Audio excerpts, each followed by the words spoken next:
Maybe I'm just like my mother. She never satisfied. She's never satisfied. Why do we scream at each other? This is what it sounds like when doves cry. Are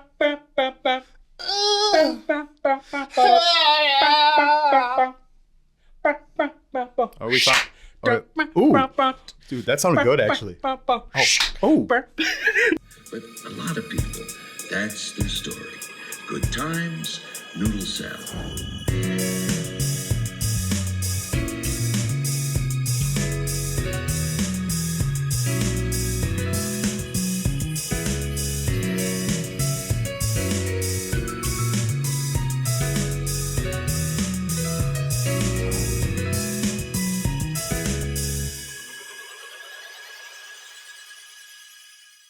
And you know it.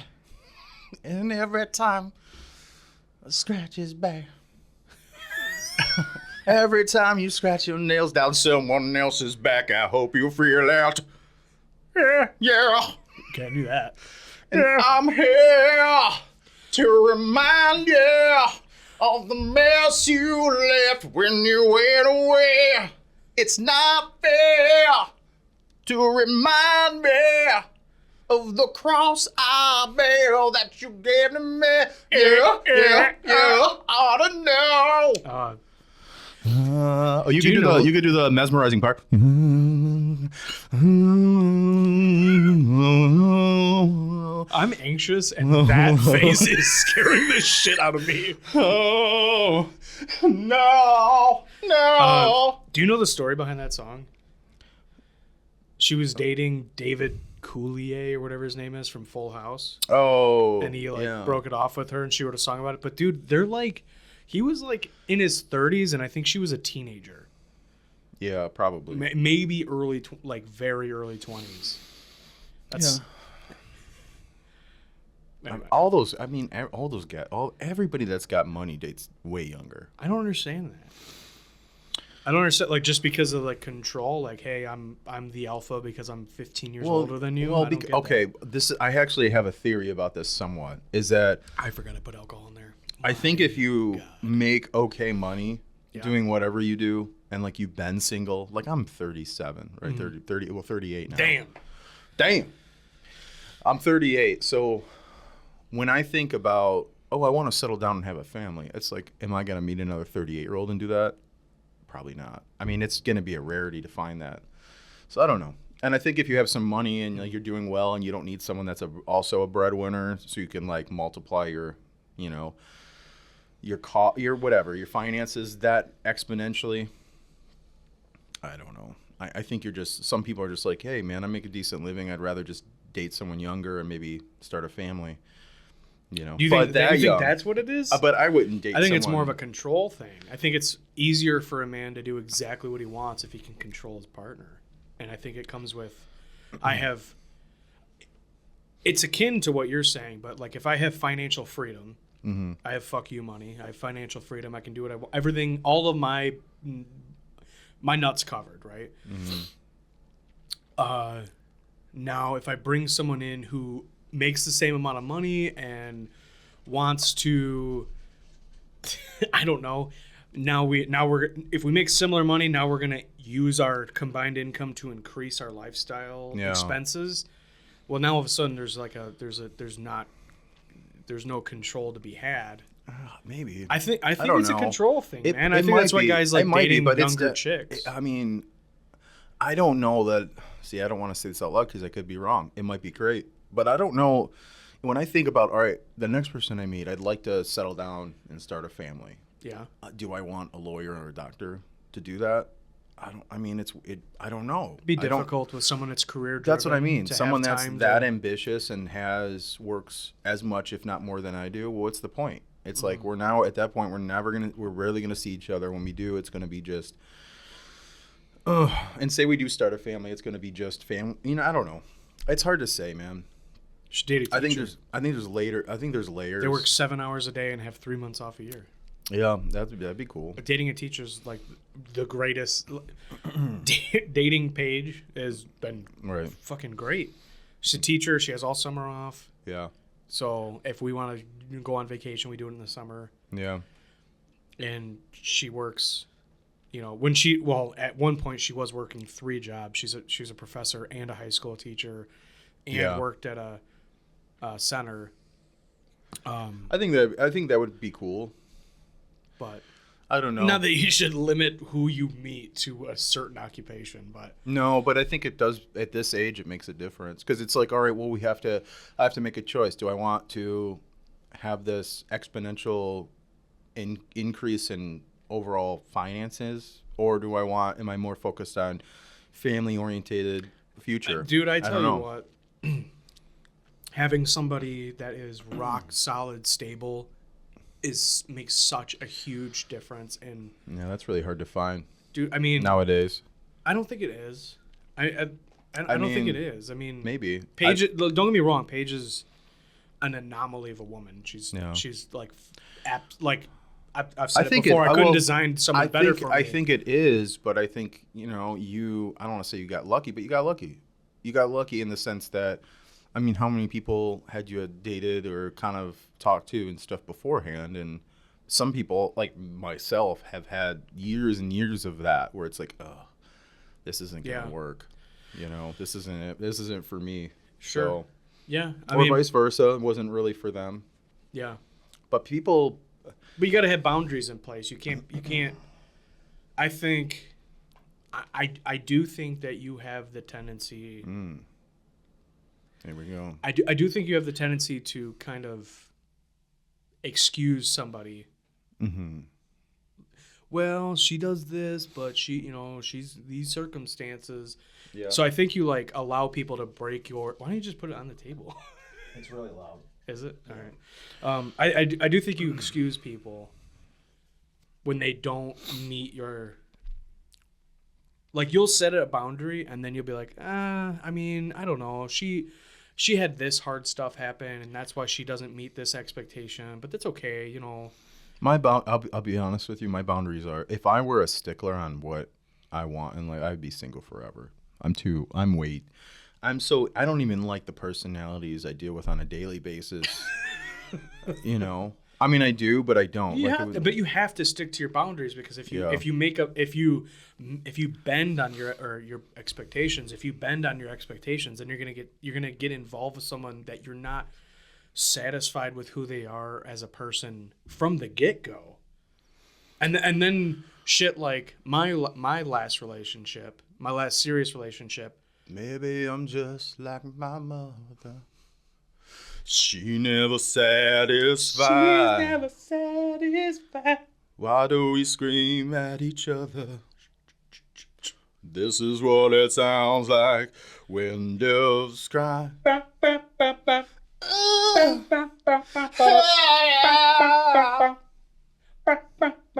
we fine? Right. Ooh, dude, that sounded good actually. Oh, damn. That's the way to do it. We found the song. Anyway, can't wait to clip that. What do you mean? You're not clipping none of that. Oh, I'm clipping that. No, you're not. It was so good. Clipping it out? To make a short. Oh, God. Learn the lingo. I'm sorry. I don't know anything. I know you don't. I don't know a damn thing. Yeah. I don't agree with you, but let's not talk about relationship anymore. I feel we got like 10 podcasts that it's just a thing that we can talk about. That's true. I don't want to talk about physics. No. I shouldn't even we said should. it. I shouldn't even said it.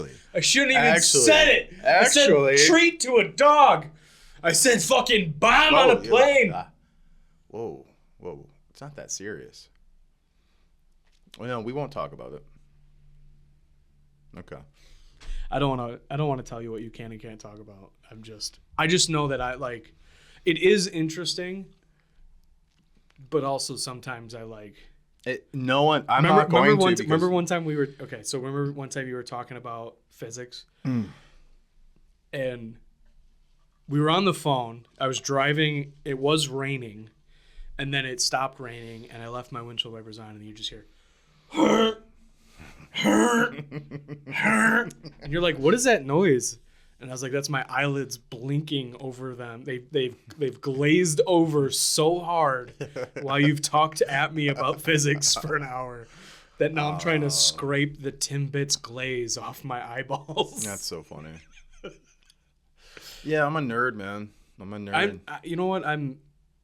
I'm glad that Mom you like something that to relate much, it back to the relationship stuff. Mom has made the comment like, "You're gonna have a hard time finding someone that wants to listen to the bullshit you talk about." And I go, 100%. She said that to you. Yeah, sort not in those words, but yes, that's what she wanted to say. Fucking hilarious. I mean, it's true, but I also don't want to date someone that doesn't care, like doesn't. You got to date someone that wants to fucking talk about what you want to talk about. Not even just that. It's someone that just kind of is smart enough that I need someone that's similar on my wavelength. I don't need someone who's a physicist nerd, but I need someone who, like, if I go, hey, dude, I just watched this episode of this and they're talking about this, and they go, oh, that's crazy. You know, at least like gives kind of knows what I'm talking about a little bit, but that's going to be. I'm not going to lie to you. There is times where I'll talk at Paige. Yeah. And she is a lovely woman, so she'll entertain me by being like, okay, I could understand. Yeah. I get what you're saying. And when I walk away, it's not the same as okay, so like example, if I'm talking about something that happened at work, and I'm like, and they want me to do a fucking rolling offset, and it doesn't make any sense. I could have just did this, and it would be way quicker, and it would look better. Mm-hmm. And she might just be like, yeah, I understand I understand the politics of that, but I don't know what the fuck you're talking about. Right. You know? Yeah, I get that. Yeah. I mean, the same thing happens between us because we're in different trades. So yeah, you'll talk about an issue at work that's a human issue, not an actual physical issue, you know? Yeah. So, I mean, there's times where we entertain each other's bitching, but it has nothing to do with problem solving and being like, hey, do you know how Sometimes you just got to vent. I hate the fact, it's weird because you hear people be like, oh, you can always talk. It's like an open, book or whatever the word is, where you can just openly say what you want. And if you're wrong, we can talk it out kind of thing.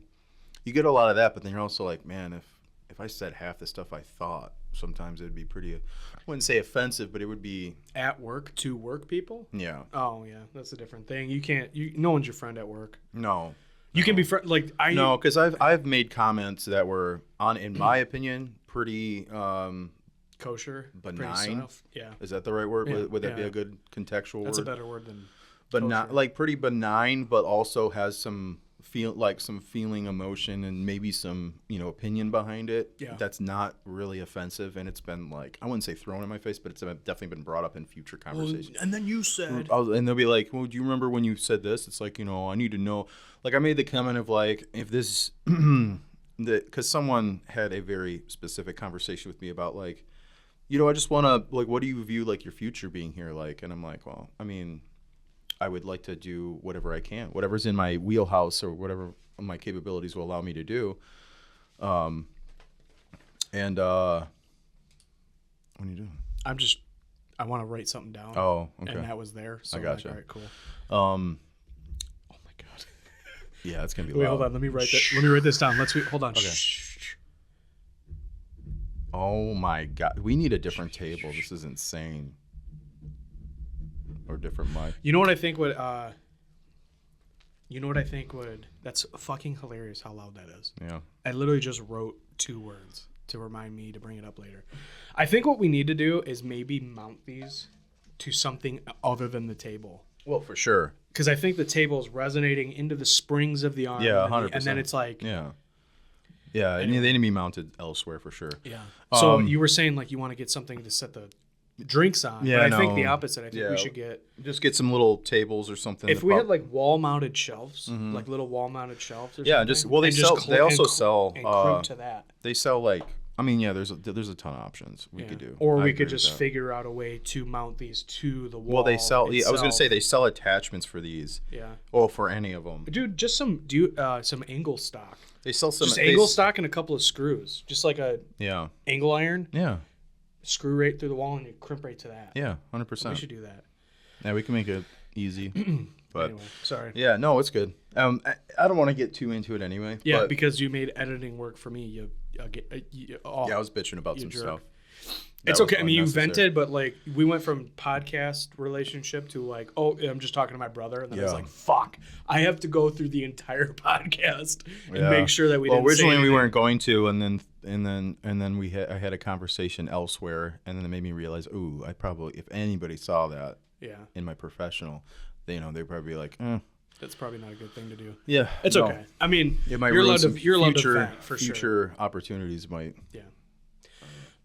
So I wrote down with grenades, with a fucking steamroller. I wrote farmers market down so that I'd remember to talk about it. So we started talking about.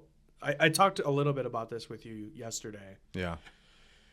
We're always trying to think of a way to market our podcast. Yeah. And there's certain things you have to do, like SEO, descriptions and titles, hooking your audience. There's certain like things that you do to better, like we want the podcast to look as professional as possible. That's why we have lights and cameras, and this looks clean and it's designed. We're not doing fucking. There's so many small podcasts that do like Zoom calls. I was bitching about this to you. Yeah, they're not my favorite. I'm on like a podcasting page, and it'll be a shitty webcam with like a mic covering half the person's face. Yeah. And then they have the blurred Zoom background, so it's like the background of their bedroom that's like blurred out. And then they're talking to somebody that's not there in person. Yeah. Which is like every science or physics podcast I watch. And it's like, oh, this is so hard to watch. So I honestly play on my phone, just listen to it. I'm going to go listen for keywords. I'm like, oh, that's interesting. Yeah. So that's way, those are ways, like SEO, I said, I don't know that you know. SEO is like search engine optimized keywords. So a big theme in our podcast is like, we both work in the trades. We're brothers. Mental health is a common topic, and then like relationships. So it's like if I use those words, we'll find our market of people that want to listen to the podcast because they want to listen to people talk about these things. Yeah. So I don't know if you noticed, but I went back into our RSS feed and changed all of the titles of our episodes. I did notice that actually. From episode 1, 2, 3. Yeah. Changed it to like 3 topics within the podcast. Yeah.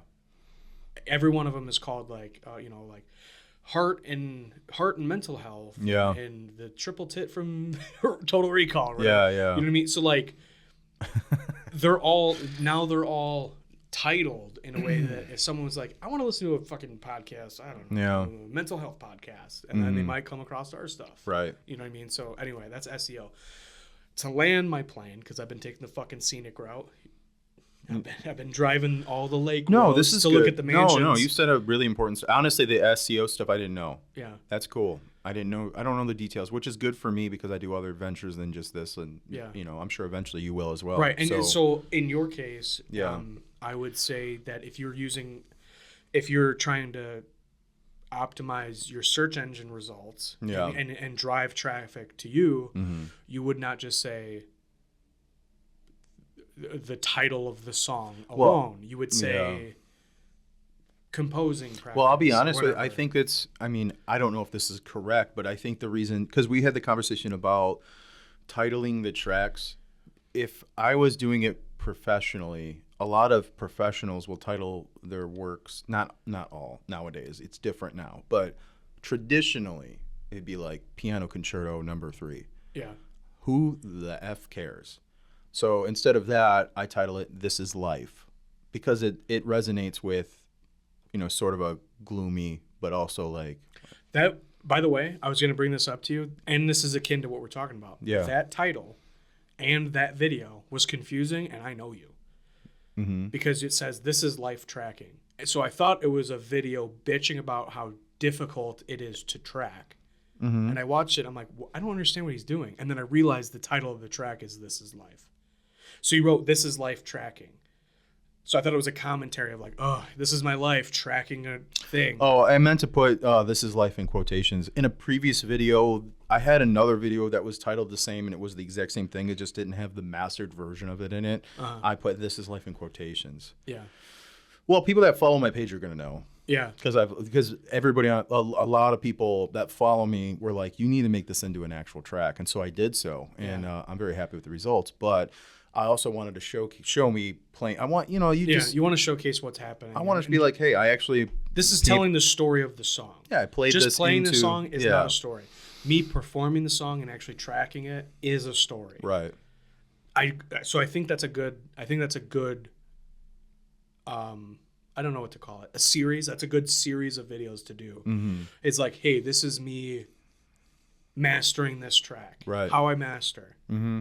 But also, I think in the age of social media, you should say, like, maybe screenshot the comment, was like, make this, or the DM, and be like, this, you need to make this a real track. Screenshot that, put it at the top of the video, and have it there the whole time. You need to make this into a real song. All right, bet. And then you're doing it. You know what I mean? So then you tell the story of the conversation. Someone requested this, and now I'm doing it. Yeah, I know social media is like a lot of that, but I don't know.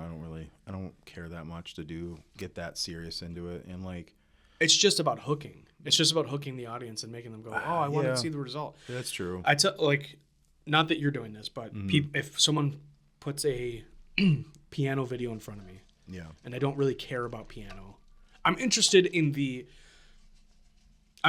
your music because you're my brother, but I'm only interested in pianists that are the best on earth because I'm barely interested in piano. Yeah. 100%. You understand what I'm saying? So if you can create a story, a subcontext of what's happening, that makes it a lot more interesting. Then you're hooking me into the story and I go, oh, I want to see what he does. Yeah. You know what I mean? That's a good point. There's a pianist, a jazz pianist who like went super viral probably 5 years ago because he would write out the notes of a viral video, like Cardi B, right? And he like listens for the notes. He would track them out and then he would perform it along with the video. It was fucking hilarious. Those videos led me to following his YouTube channel, where he would actually talk about music theory and how something is written and why it's written the way it's written. Yeah. Those stories are so compelling, and I don't know a fucking thing about piano. And he's got probably, I mean, I'm making up a number, but like multiple millions of followers. Yeah, probably. They are not all pianists. Right. No. I guarantee, and I'm a musician. I've been playing music my whole life, and I barely care about this kind of content. But because his stories are so compelling, you know what I mean? Yeah. Well, that's the thing, is no one cares about music unless there's context. That's the whole point. And so, of course, a good example is I personally really don't like inspirational quotes and memes. Like, I like them, but when people overshare them, it's like, oh, this is your whole page. It gets annoying. Yeah. Ironically, I found a quote that I thought was really cool, and it resonated with my music experience, but it was also very generic. It was just something like, the most powerful thing you can do is be patient and let, the things that are like unfolding for you unfold, or whatever. Yeah. Something very basic. Right. And I put like one of my tracks, on it, and I posted it, and I boosted it just to see if I could get some traction. And I think I've got like 1,000 follows, not 1,000 follows. I got like 500 follows in the last week from that. And I'm like, that's what did it? Right. Not showing me record stuff, not showing. So I don't know. You don't know what's going to resonate. Dude, and you know what? So when we first started the podcast, before we were doing video the way that we're doing it, it didn't look professional, blah, blah, blah. Couldn't clip out from the podcast easily. I was doing like reaction videos to viral videos to get some kind of traffic to our Instagram page. Yeah. And it got us like 130,000 views in the first month, which was killer. Saying all that to say, every time I thought I had a killer video, oh, this one's fucking hilarious, 100 views. Every time I posted some bullshit video, I'm like, oh, this is just I'm making sure I get 5 videos a day. Yeah. Every time I posted one of those, 8,000 views, 10,000 views. I'm like, what? Yeah. This got that many views. Like, it's a stupid one. Yeah. So you never know what's gonna pop, and it's like, it's weird. This is so weird to me. Yeah. So now it's, I don't know. So now it's like, it is kind of like, is that is that what I'm gonna do? So I don't know. I mean, that might be part of the repertoire or whatever now. Is like make a track, master it. Also, what I've been doing too is posting like not variations of the song, but like the song in its raw format, and then the track fully mastered, which I think is it's cool for me. I don't know. You can see the steps of making this a final product. I think the musicians and composers that follow me like it because they're like, oh, this is cool. And I've even posted like something today where it was like things I learned on the last couple tracks I made, and it was like just a list. See, that's a compelling story. And people, I think a lot of the musicians that follow me like that because they're like, oh, because like specific to the DAW, right? Like, do this, not this, do this, not this, and the end result is the latest track I created. So now it's like drawing you to that track. You watch it, you listen for it. Yeah. And there's also two different masters between them, so I complained about issues with creating a video and uploading that and the change in sound. So if you have it mastered to the limits, right, where like most music is nowadays, like modern music versus like a recorded classical piece, even if it's a contemporary version of a classical piece, is going to be recorded in the sense that it's like how you would hear it live, right? It's going to be very low, very dynamic. But music nowadays like pushes that threshold 75% of the 85% of the time. And so in order to, because I had this conversation with other musicians, and they're like, you really, in order to, for anyone that's not interested in what you're doing specifically to like your music, you're going to have to fall into that modern style of, now the way to achieve that style. That's not true. I disagree with that. I hate when you do that. Just let me finish my thought. So you're going to derail me now because I really had a solid point. So modern music pushes the threshold, and it is about, it's not, part of it is the loudness. There's a loudness war where it's like, oh, we can push this track as loud as we can, push the bass as hard as we can. It's not that. It's setting in the mix to where you hear it and you're like, oh, was this recorded like in the 70s or 80s? You don't feel that way. You know it's modern. That's my point. Is that you're hearing a mix that's not overly altered so this is the trick. Modern music, even pop music, has so many filters and effects and things on it in order to get that modern day sound. You don't want to do that with string VSTs or VSIs because those are like, which are just recordings of notes played by a specific instrument that you can modulate and modify the articulation. What about this is making, you said the only way to get people to care about what you're doing is to make it sound modern. When you said that, I took that as structuring your songs in a modern way. No. What are you saying? The phonics of it, what you're actually hearing, not the structure of the song. Okay, that's why I said I don't agree with that. Okay, I see. Because I thought you were saying no. The only way to get people to care is to structure it like a fucking pop song. No. That actually means way less. I think people are jaded with the no bridges and no lead ups and no transitions, and just I think people are kind of starting to realize they don't like that, because even if you listen to more modern pop music in the last couple of years, it's become a lot more classical in its ways, like classically jazz, classically R&B. There's a lot more of the old school styles, I think, with a modern contemporary sound. Daniel Caesar is the king of that. Yeah, 100%. Minimalism. Yeah. I mean, he's an incredible songwriter, but one of the issues you have in specifically like strings and orchestral stuff is compression. Modern day music requires a ton of compression and a ton of effects, and if you do that, now your strings are going to sound like a synthesizer, and that's not the point.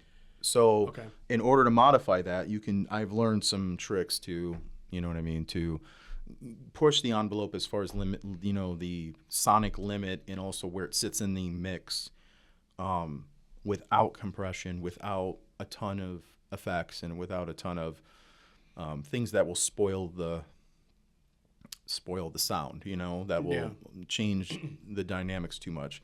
And honestly, and also found a way to increase dynamics with also modulating, not modulating, but having a real specific hold on the EQ gain and the post-mastering gain and stuff like that. It's made a huge difference. And this last track I made sounds fantastic. Even the secondary from last version of it, where it was secondarily mastered, but it wasn't like pushed up to the max. sounded fantastic, and then I distribute it. And one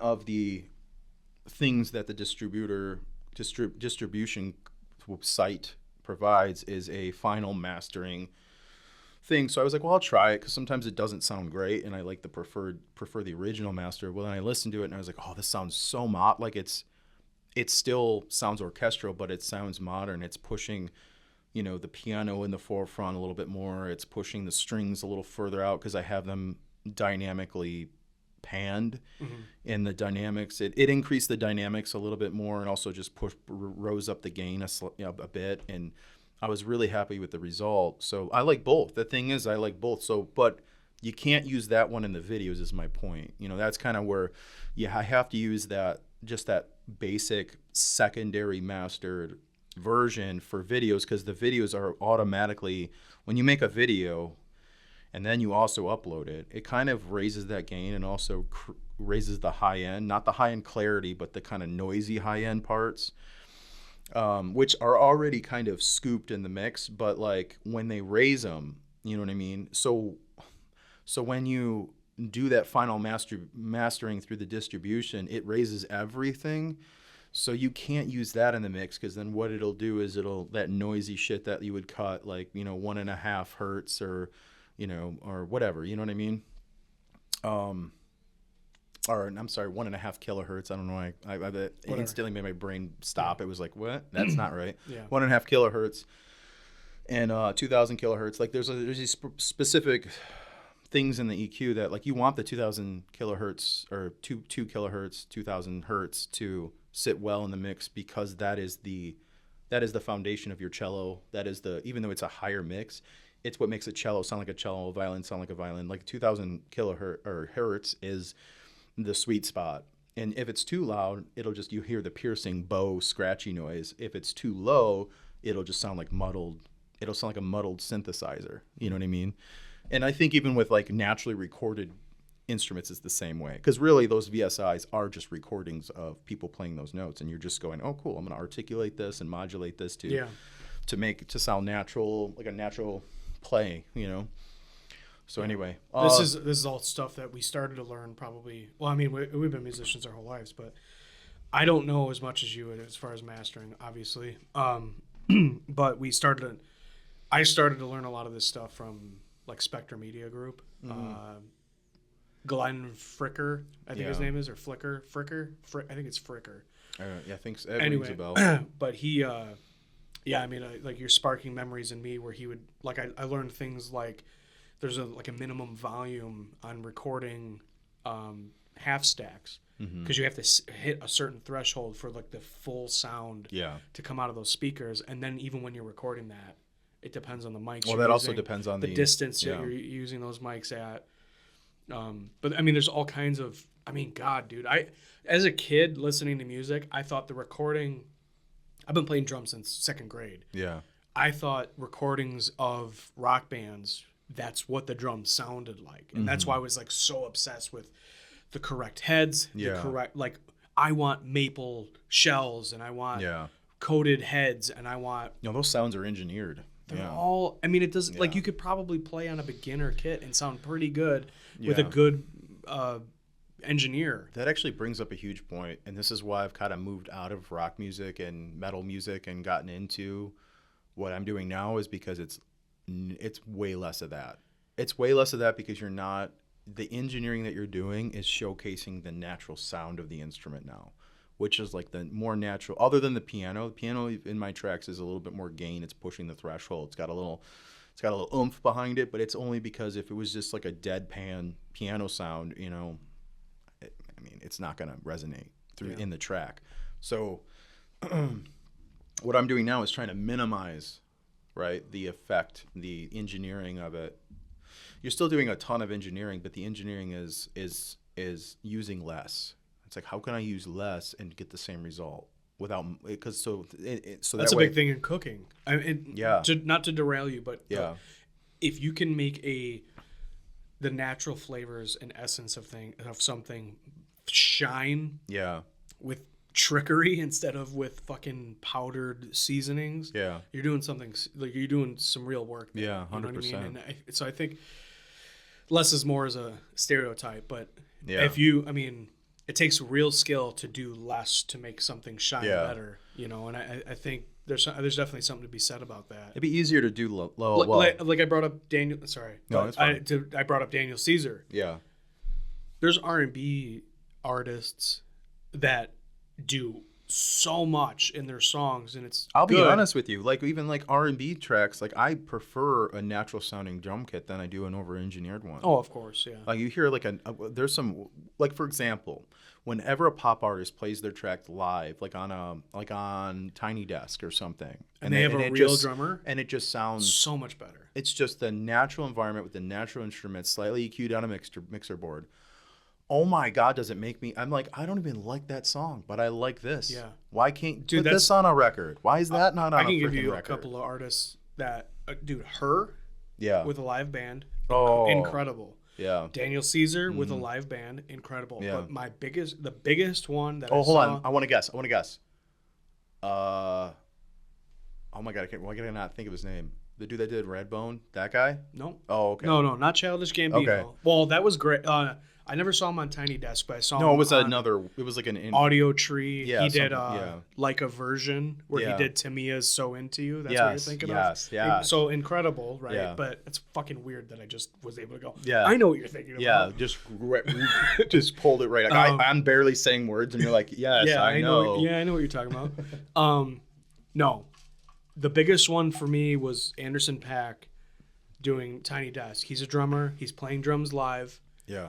And he's playing these songs that, when you listen to the recorded versions, are completely produced, like overproduced hip hop, where it just sounds like a fucking 50 Cent or The Game or like that, like 2005 style, like hip hop tracks. Yeah. But he's got such a cool style that he still makes it work. Mm-hmm. But when he does his Tiny Desk concert, he's drumming and doing and singing and rapping the song. Mm-hmm. And there's such a vibe where like everyone's like, fucking yeah, dude, we're killing it. So like that vibe like gets into the song itself. You're like, this is so much better. Yeah. This is so much better than the recorded versions of these songs.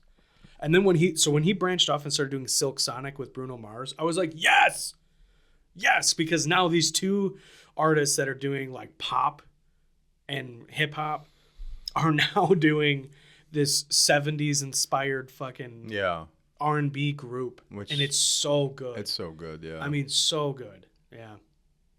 We completely derailed from what I was trying to talk about, though. We started.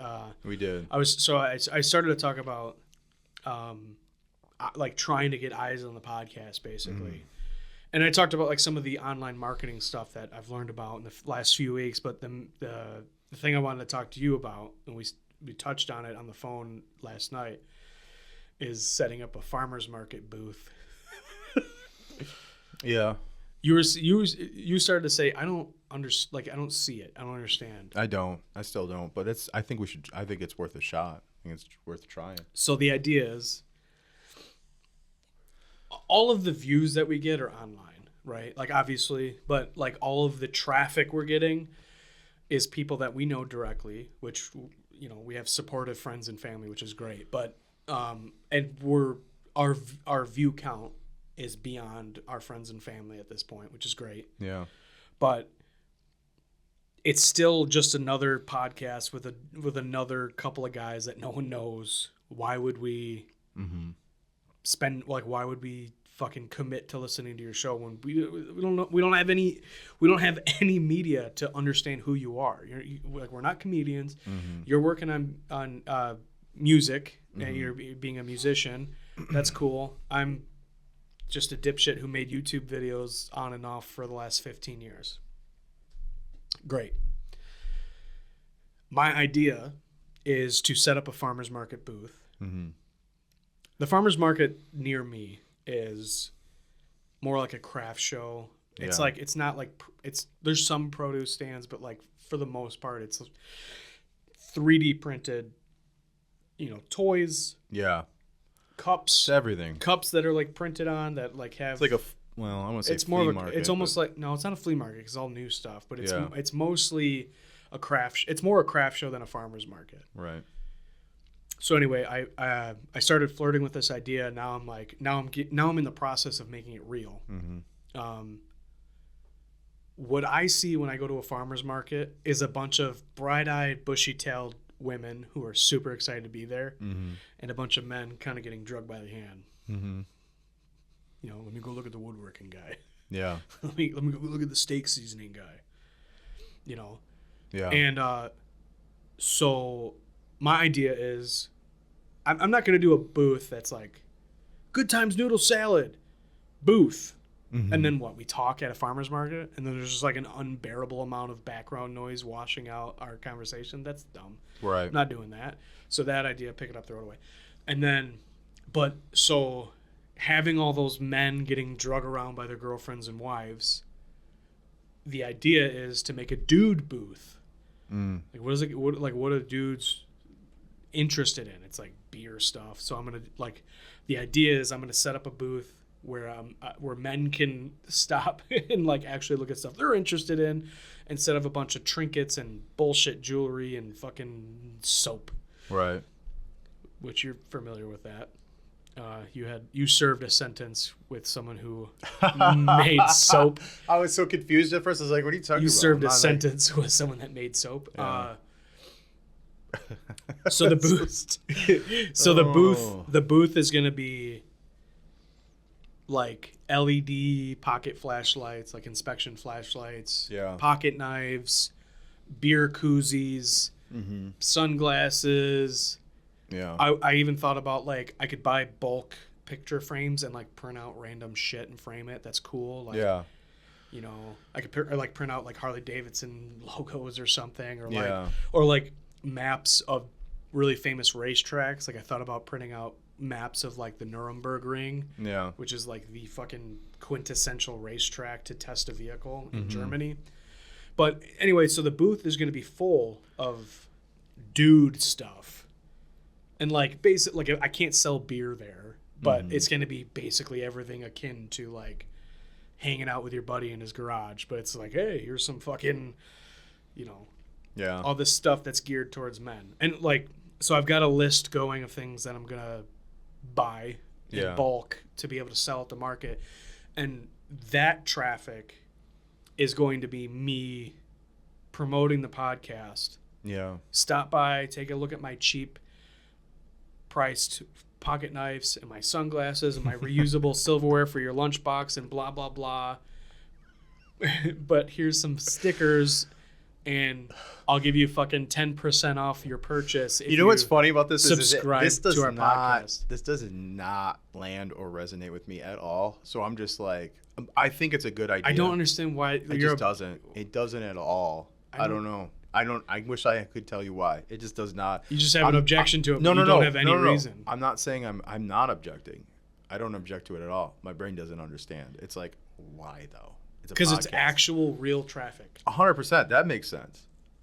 It just does not. It's like, If I owned a bar, I would promote the podcast at the bar. Hey, man, check out our podcast. yeah. If I owned a comedy club, by the way, this started with me reaching out to Mark Ridley's Comedy Castle to see if I could do a podcast. Like, we could do the podcast interviewing the comedians that come through, and they already have one. Oh. And then it was Kooky. like, which would have been cool. And then one night stands in Waterford, I think I'm going to reach out to and see. Yeah. Like, hey, man, you know, Yeah. let's do.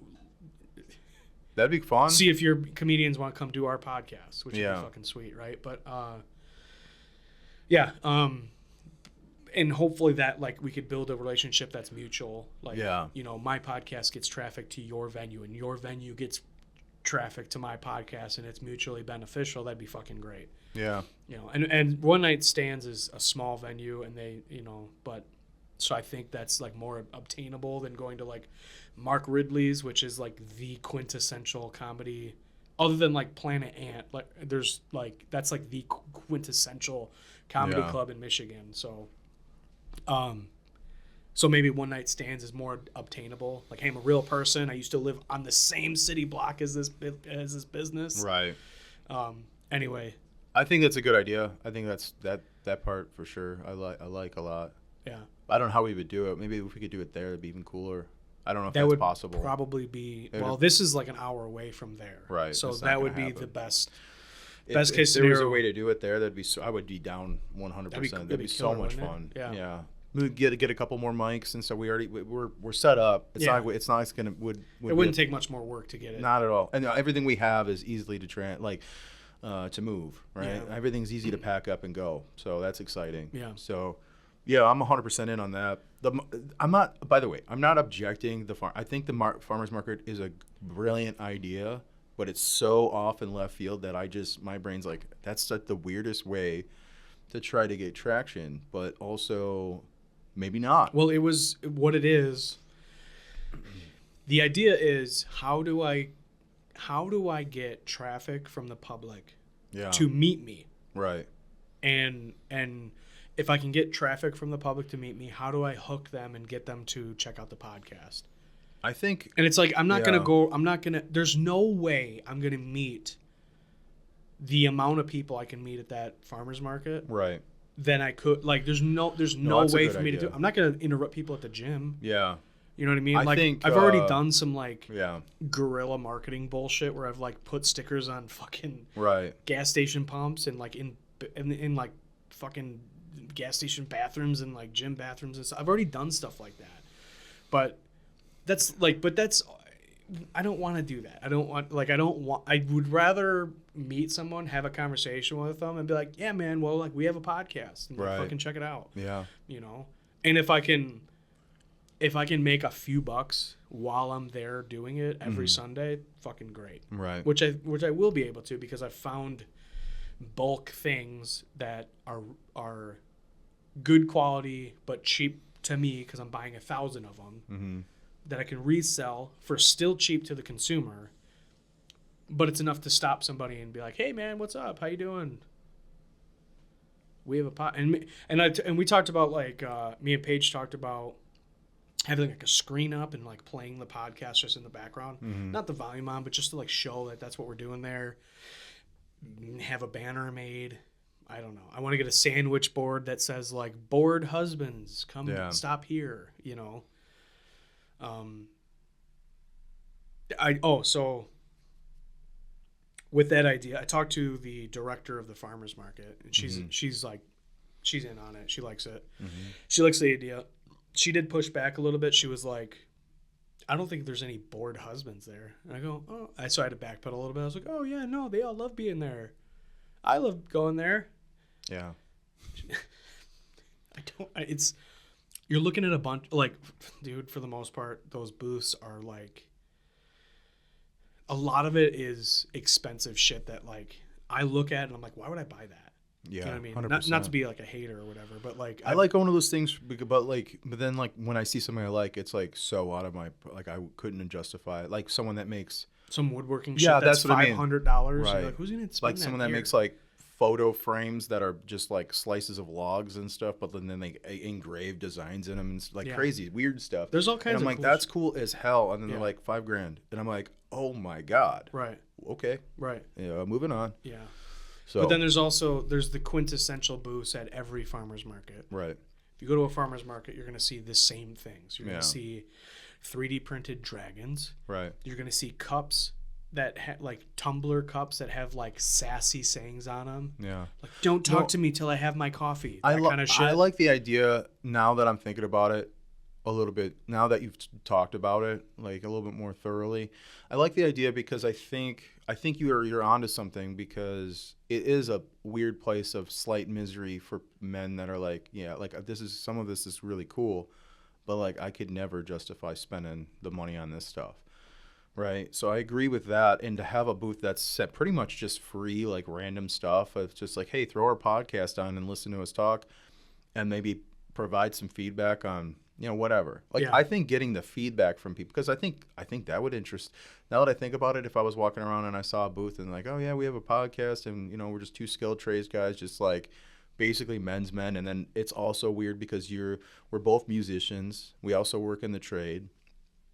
I'm pursuing sort of this like composing career, and I'm local, right? We're local, so that's exciting. Yeah. And I'll be honest with you, I've gotten like some really positive feedback with being from locals, like on my social media is about being a local composer, which you don't see a lot of. Right. It's a rarity that you run into someone that's a decent musician that's putting out a ton of work or has these ambitions that are like, oh, I'm just like I'm an hour from you. I think I think people like seeing that because it reminds them that this is not like doing art or media for a living is not unobtainable. It's not something you have to be in California for. No. You know what I mean? Yeah.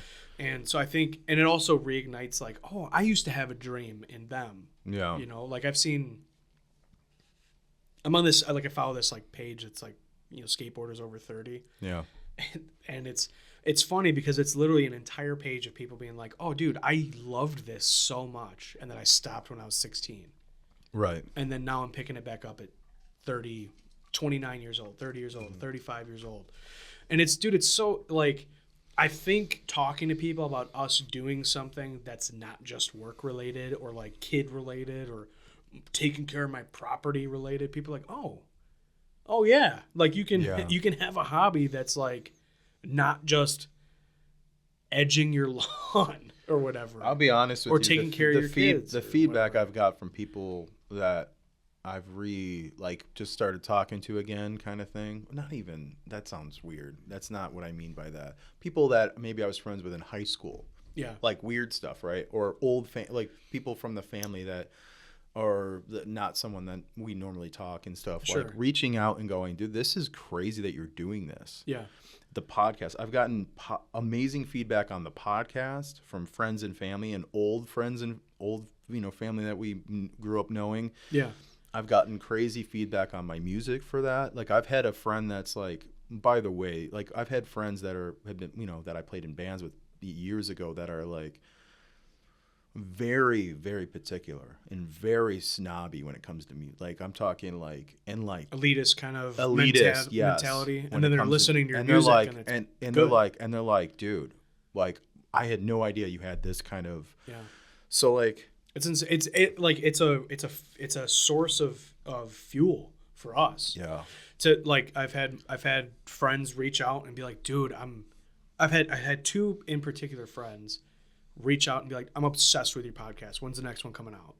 Yeah. And it's like, me what? too. Yeah. Like not only did you listen to it. When we took the hiatus, I had 3 friends text me and go, what's going on? And I'm like, what do you mean? And they're like, well, what the hell? Like, what? Like, I've been waiting for this next episode to come out. Yeah. So. Yeah.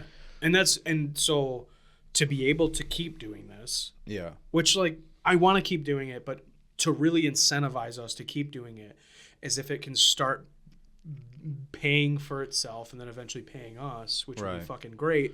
But in order to do that, it needs to become something that people have to consume. A convenience store doesn't stay open because you stop there once a year to buy a Monster. It stays open because the guy that goes there every single morning to buy his Monster. Right. You know what I mean? So like, if this can become that show where it's like, I got to listen to Matt and Chris on the way to work. I got to finish that episode. I got to finish what they're, you know what I mean? And like, I don't want to engineer that.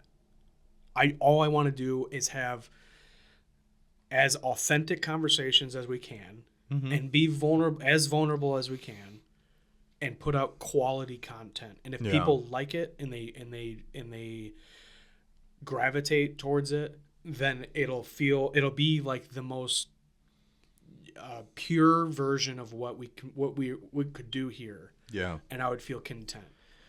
Yeah, that's all I mean, I agree with that. I think having, if it resonates enough that we can, pull a following, which would be cool without having to, like you've said in the past, engineer a result. Yeah. Like an overly engineered result. Well, right. There is engineering. Like, hey, I'm not demanding a result. I'm engineering the best chances of having a good result. Yeah. And that's the difference. We are not gonna make this like a morning radio show where we have a soundboard with silly noises and we do segments. I don't want to do that. I hate shows like that. Right. I hate shows like that so much. Dude, locally, everyone listens to the same show, and whenever it's on, if I hear that show on at work, certain morning show that everybody listens to, I can't stand it. Yeah. I can't stand it. It's the same bullshit every day for like 4 hours in Detroit. I can't stand that show. Yeah. Yeah. But I don't want to. I mean, but like that. I don't need to talk shit about someone else to like make my point of like what I want out of my show. You know what I mean? Right. I want our show to just we be know- authentic conversations about what we're going through. We and know how we're going about we it. know what we like and we know what we want, and that's that. Yeah. And you're we both want the result to fall in line with that a little enough that we're not miserable doing it, or like, oh, this isn't great, When it starts to feel like work, that's when we would need to change what we're doing. I think so. It hasn't felt like that yet. Yeah, I think honestly, I'm starting to feel that way about a lot of things, like in life. It should be like, let things be organic as much as you can. Yeah. It makes it a lot easier on you and me, and it makes it a lot easier on it and everyone, even the listeners. It's gonna be easier to listen to someone, like, people organically talk, regardless of where the conversation goes, without writing down and going, well, I want to talk about this now, right, and this and blah blah blah. And then honestly, when I even listen to podcasts where that makes sense to do that, it's like, why did you have to why are you like breaking the wall here and then also drawing us into your engineering on the conversation? I don't like that. Yeah, I don't love that. I mean, I did that earlier, but that's just that was just like a marker, like, oh yeah, no, this is a subject. Well, the way you did it was fine. Hey, I wrote this idea. I just want to make sure I don't forget this. Yeah. I'm not saying that. I'm saying someone. All right, well, like, we're in this. Here's our structure. Here's our syllabus. But there's zero segue. Yeah. There's no natural. There's no organic. Here's our part syllabus of what we have to talk about. Doing it like TMZ, where there's like 6 subjects, and they're like, dink. All right, let's talk about.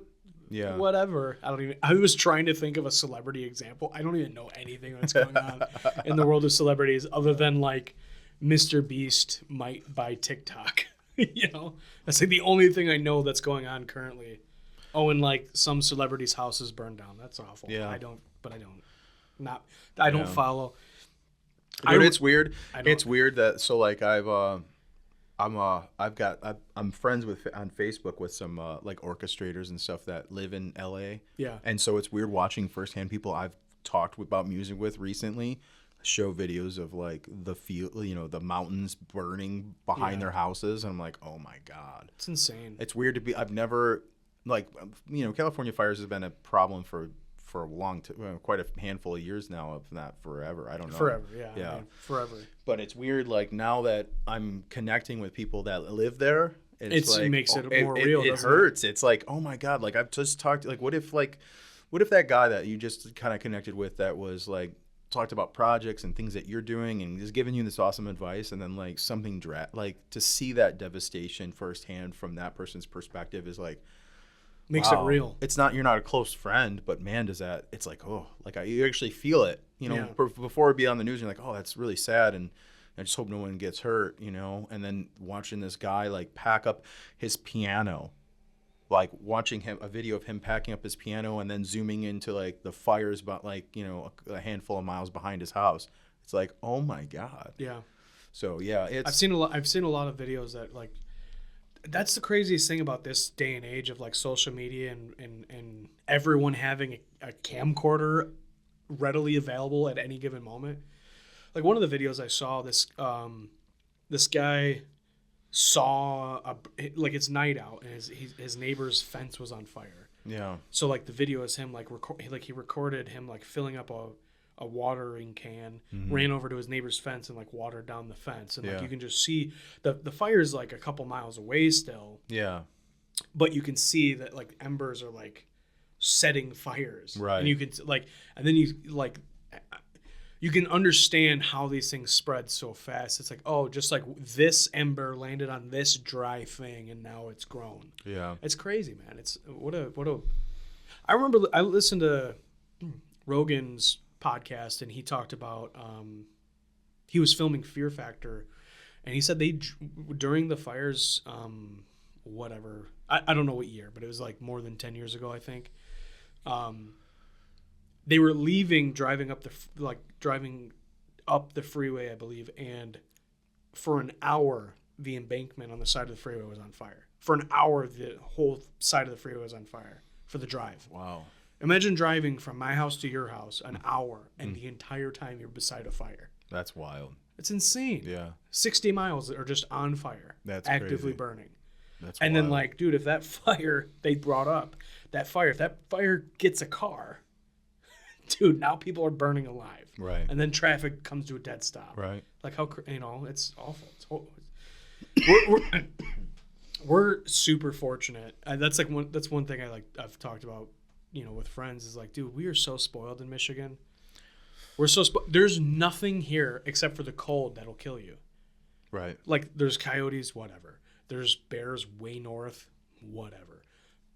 In Metro Detroit, like, there's nothing that's going to kill you. Yeah, we don't really have. There's no natural disasters. We rarely have hail. I mean, they get a lot of hail up north, but it's not devastating to Colorado. The amount of snow we get is like minimal. It's like we might get what's the most you've ever seen come down at once? When I was 6 a kid, inches? no, way more than that. When I was a kid, we used to. Well, by the way, this is the weird part. I think about this regularly. When I was a kid, we'd get 2 feet, dude.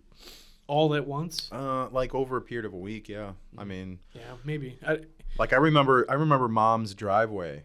Like being almost as tall as me from them snow blowing, or taller than me from snow blowing and just shoving it to the sides of the house and fence and stuff. Yeah, crazy. We don't. I mean, I remember it snowed so much that they would when they would plow the parking lot at school when I went to Pierce Elementary back when that was still around. Mm-hmm. It was probably almost as tall as the building. I remember there would be a mountain in the faculty parking lot if you're facing the other, it'd be on the right. Yeah, dude, that's good. To move on from the weather, but isn't it crazy? I didn't know that Pierce was going to get demolished. I had no idea. Yeah, I don't know. And our mom lives near obviously lives near the school, and so I was cutting through for whatever reason down that street. Well, when I was gone. Yeah, when I was growing up though, there were so many elementary schools, and I think a big part of it is the time that mom and dad moved into that area. I think a lot of people were moving in with young kids, and I think those people have stayed there, and there's no longer as many young kids. The whole mom's entire neighborhood is old people or renters, because the old people died and the family rented out now. Right, which is why the neighborhood hasn't completely gone to the wayside, whereas some neighborhoods, maybe a couple mile or so south, couple miles south, have turned into complete shitholes. Yeah. So the problem is that you have this weird, I don't know, you get I don't know. Yeah, I don't know. It's weird. I've heard a lot of people have a negative thoughts on where we grew up. Like, I've talked to some people at work about, oh, where did you grow up and stuff, and they're like, oh, I'm like, it's not. When I was growing up, it wasn't ideal, it wasn't great, but it wasn't fine. It was fine. I was to be honest with you, the culture and environment in that city when I was growing up is no different than even the nice places now. Because it's they thought it was taboo because a lot of people were growing and selling weed in those cities, and now it's everywhere. Dude, now you also, can't go anywhere. There's a lot of gatekeeping elitism in these expensive neighborhoods where you don't get better moral people because you have more money. No. You're gonna have immoral people with money, and you're gonna have immoral people without money. Right. So to be I think where the real importance is how many homes are single parent households. I think that really affects kids and how they behave. Oh, 100%. And then, parents who work a ton of overtime or are never home and their kids have free range. Yeah. Where these when we were growing up, we were all called latchkey kids. We just do whatever we wanted until someone got home. Yeah. I think that's when you get the dangerous behaviors, because bored boys you can go from you can go from malice and idiocy to extreme life-changing events if you're with the wrong boys who are unencumbered by authority. So did growing up in that town really change my life? No. For the worse? No. Mm-hmm. I think it's short-sighted and ridiculous to be you're going to be this person because you grew up there. It's no, you're going to grow up the person that you are because of the way that you're raised and your natural tendencies and what you want out of your own life, you're going to mold into something. Mm-hmm. Now, if I just throw you into, I don't know, name some of the richer towns. If I throw you in Bloomfield Hills, like, are you going to be some important, extremely moral, good person just because you live there? No, dude. Like, that doesn't make any sense. Yeah, people are weird on how they view things sometimes. Yeah. I don't know. Yeah, I don't know. I've had those conversations. I'm like, it's weird to have I mean, some of the things that people, stereotypes that people throw out there, given the local environment, maybe. I do think it's not wrong. I do think that there's. But I do think that mentalities are contagious. Yeah. And so I think if you're coming from the mentality of wanting wealth and wanting a stable, happy life, I do think that is contagious. So, like, if you're in a place where everyone's kind of focusing on victimhood and everyone's broke and angry about it, and maybe you don't have the resources that you need, and you don't have guidance that you need, and maybe you've got some low quality teachers in the community, I could see how it could become a feedback loop of, like, all of these aspects of your life are bad, and that it equates to a bad moral compass. I could see how that happens, but you also, I mean, it's also a scapegoat. It's also a scapegoat. Yeah, because I mean, think of I mean, we have nieces that live in the same town that are going to good schools. They've got good friends. They have a good upbringing. They're not acting crazy. They're well more solid. They're way more solid than we were growing up. Even. Oh yeah.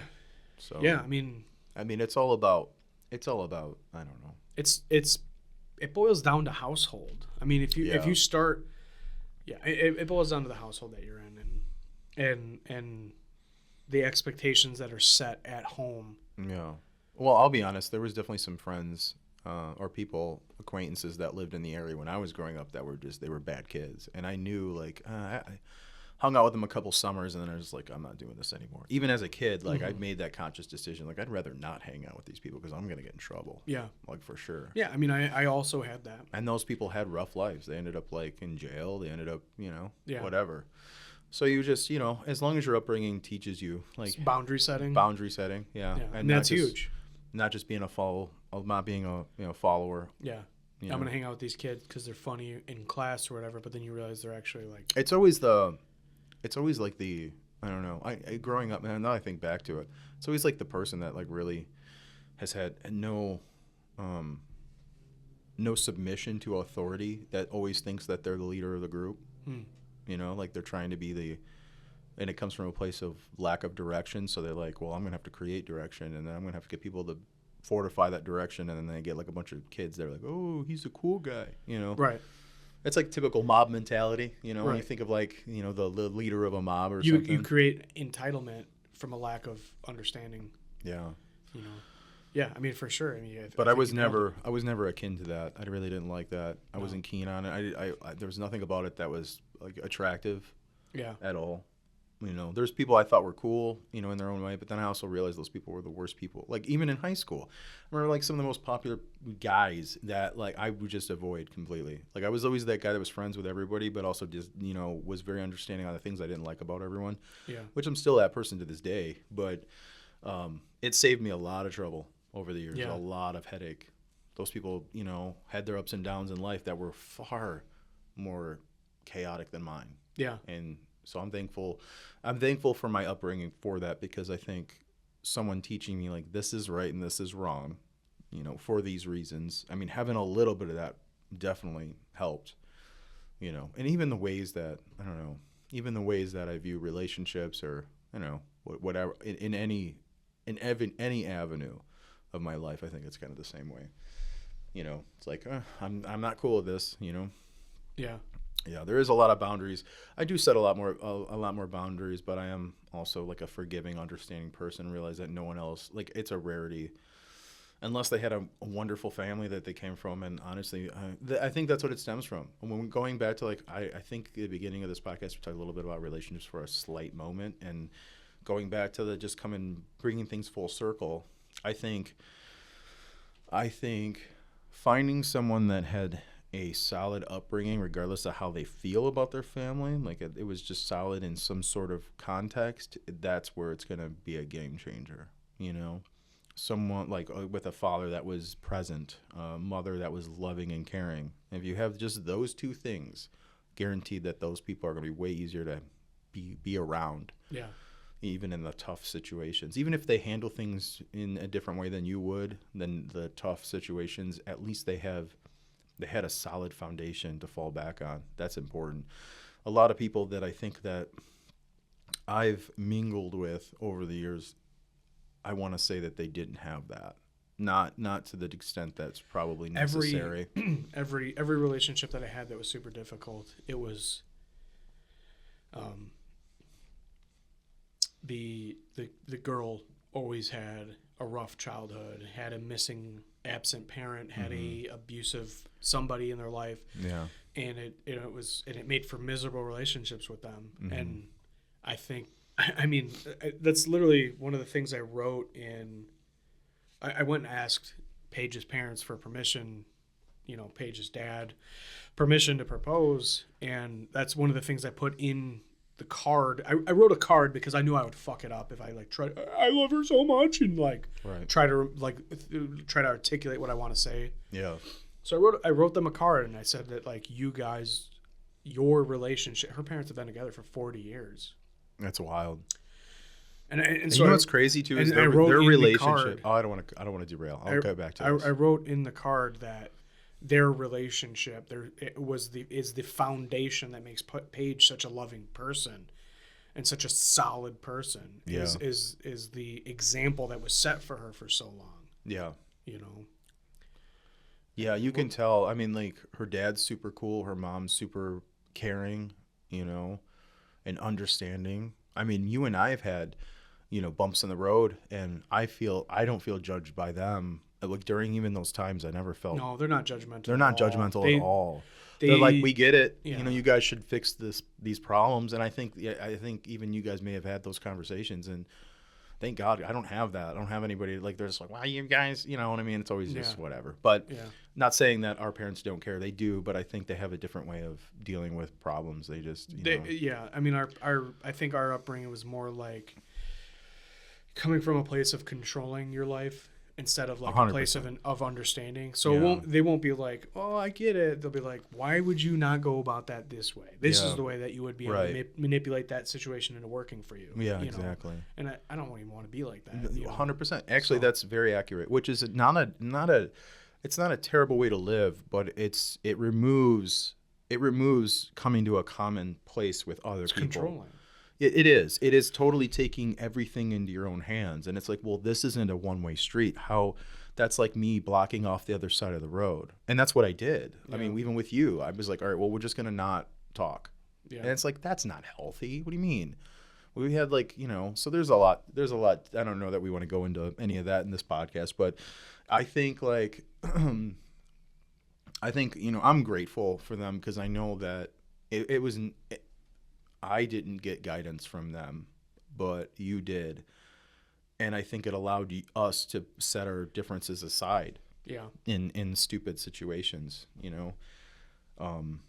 Being with Paige has been big for me. Yeah. Mentally. I mean, I would say you're over the last 2 years, the person that you've become in just the last 2 years versus, and not that you were a bad person before. I mean, we had so much fun and we laughed and joked, but we also fought like crazy. I mean, everything got way blown out of proportion. And a lot of that was me too. I mean, most of it was, a lot of it's like, we were so used to this is our relationship. We just push our buttons until it's like unmanageable and we go crazy, I'm glad that it's not that way now, and I hope that we stay on this trajectory because I want to be on this trajectory with everybody because it feels so healthy, and I'm used to having severe anxiety because all the relationships in my life become so hectic, and I'm like, oh, this is like, I don't even want to, like, I mean, even like when I've gone through some depression, and then also on top of that, I'm fighting with you, I'm fighting with friends, I'm fighting with whatever,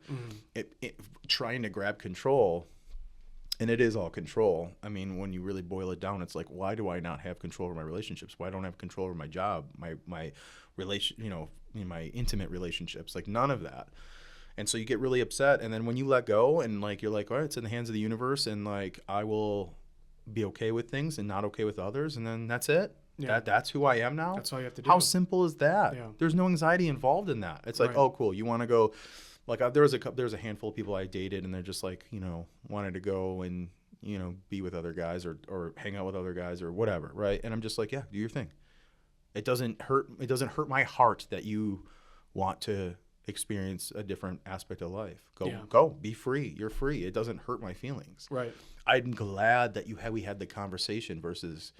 But, the point of that is that I didn't go, no, like, I thought we were doing this. It's like, no, do you, yeah. man. Do you, because and that doesn't mean that you have to not have boundaries. Oh, definitely, yeah. You set your boundaries at things that you're okay with. Yeah. Right? And as long as those boundaries are defined, if those boundaries get crossed, you know what that means. You know what the consequences of that is. Yeah. And it doesn't mean...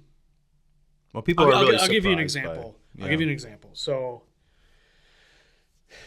in my last serious relationship, I would make comments, and those comments were akin to control, even though I framed them as jokes. Mm-hmm. Who are you texting? Your boyfriend? Right. Where'd you go? You go see the other guy? Right. And in the front of my consciousness, I really believed that I was just trying to be funny. Yeah. But in reality, what I was doing was projecting my insecurities and going like, dude, I'm trying to control you by making sure that you feel guilty about having a life outside of me. Yeah. And I made that joke to Paige. And I felt gross after I did it. Because there's not 1% of me that would think there's not 1% of me that would think anything like that with Paige would happen. Yeah. Right. No infidelity. She is so not that person that making the joke and my intention was honestly just to be silly. Yeah. Because she the actual thing that happened is she went to dinner, but she ended up being gone for like 4 hours. Right. She had a great time with her friend. They ended up out longer than in my mind 2 hours is a dinner, or maybe like an hour is a dinner. Doesn't matter. Yeah. The point is, I made a joke, and then I felt gross about it because I know that she's. You know what's crazy? Like that. In the relationships where it was just like, yeah, whatever, free reign. I have my boundaries. This is what I want. Yeah. But I'm not gonna bug you when you're gone long. I don't care. Do what you want. Yeah. I'll be honest with you. Those relationships weren't great just because we didn't mesh well. We were on the same wavelengths, I guess. But they were easier to manage because it was just like, don't care. And honestly, those people, most of them, the ones where I was not controlling at all, zero infidelity. It was just like, hey, I'm kind of more interested in doing this. Yeah, go, do it. I don't want to hold you back. Yeah. But also in the same sense, I was way less interested in those relationships too. So that's something I had to figure out. Yeah, you have to figure out. There was some therapy that was required in that because I'm like, why did I didn't care what they were doing, but also I didn't care what they were doing. I thought that was going to be an easier way to do this relationship, and it was. But then also when the end came, I didn't bother. I literally could care less. So where do you find the balance of being interested, but also letting go of control? Yeah, those two. Yeah, it's interesting, man. In therapy, so I've been in therapy for years, and it's made a huge difference in my mentality about things. And the two main things that pop out in my mind when someone's like, "What did you get from therapy?" Yeah, it's like negative self-talk. Didn't know that was a thing. Mm-hmm. I just thought that's how I feel about it. Mm-hmm. But you're and the other thing is the power and control wheel. Yeah. So I don't want to forget that. But the negative self-talk, I had always thought that my internal dialogue is just how I'm feeling about something. Yeah. So it's like I'm mad. Okay, like you say, throw something at me that would Give me a scenario that would piss me off, like maybe like as if we were kids, teenagers, whatever. I don't let you play the video game. Okay. Fucking asshole. Chris is a fucking asshole. Every time I want to play Donkey Kong, he fucking takes control, and then his douchebag friend comes over, and him and his douchebag friends are gonna play until fucking midnight, and I'm not allowed to play it because he's selfish and controlling, and right. And then I'm like, I work myself up into this spiral where I'll fucking scream cry into my pillow in my room, and it'll ruin my whole night. Yeah. And brought back some war memories, some Vietnam flashbacks just then. I'm going to fight you and Andy when I'm big enough. No, but but negative self-talk, man, is that I'm allowed to be upset without catastrophizing and making it the end of the universe. And if I had taken the maturity that I've gained as a 30-year-old man who's been in therapy for 5 or 6 years, and put it into my 8-year-old brain, I could have gone to you and been like, well, Chris, I feel upset. I want to spend time with you. Yeah. I want to spend time with Andy. Right. I know you guys want to spend time together separate from me, but you guys are at my home too. Yeah. I want to be involved. Yeah. If I had gone about it like that, maybe you'd be like, well, I want to hang out with Andy without you. He's my friend. Yeah. Or maybe you would say, okay, well, maybe we can figure out a way to the three of us for us to take turns or whatever. You know what I mean? Right. So like, in my mind, I thought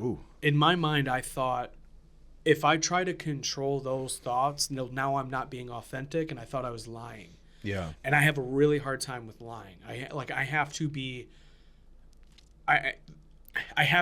so wholly honest. Mm-hmm. Otherwise, I get anxious about it because I feel like if I try to manipulate something, I feel like I'm a liar. And lying for me is a slippery slope because as a teenager, I was going down the path, and in my early 20s, I was going down the path of being a habitual liar. Yeah. Because of certain influences in my life. Right. And so not wanting to be that, I thought, I'm not an asshole, I'm just direct. I thought that was the move. But it's self-indulgent to be like that. Yeah. It's self-indulgent to be like, fuck you, Chris, I'm playing the game. You know and what's then funny take is the controller and like unplug it when you guys are playing and all the stupid shit that I did. The thing is like even a known liar is more likable than a guy that's direct and just complete asshole all the time. Which is crazy. It's more forgiving because people go, yeah, he's full of shit, but we like him. He's nice. Right.